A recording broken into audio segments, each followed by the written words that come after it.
ఇది ఏంటో మోజు హోల్డ్ చేసేద్దాం కీడు ప్లాస్టిక్ మైకమే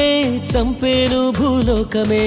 ఇది ఏంటో మోజు హోల్డ్ చేసేద్దాం కీడు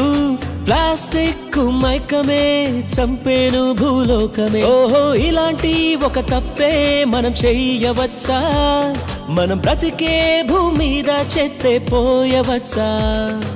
ఇలాంటి ఒక తప్పే మనం చెయ్యవచ్చా మనం బ్రతికే భూమి మీద చెత్తే పోయవచ్చా కళ్ళు మూసుకుని తప్పే మనం తెలుసుకుంటే మన రేపటి తరం జీవించే చోటెక్కడా నో చెబుదామా సింగిల్ యూస్ ప్లాస్టిక్ కి నో చెబుదామా నో చెబుదామా ప్లాస్టిక్ చెత్తకి ఇక నో చెబుదామా అన్ని ప్లాస్టిక్లు ఎంతో చెడ్డవి కావు గుడ్ బ్యాడ్ ప్లాస్టిక్ గురించి తెలుసుకో బాబు ప్లాస్టిక్ బాటిల్స్ పారవే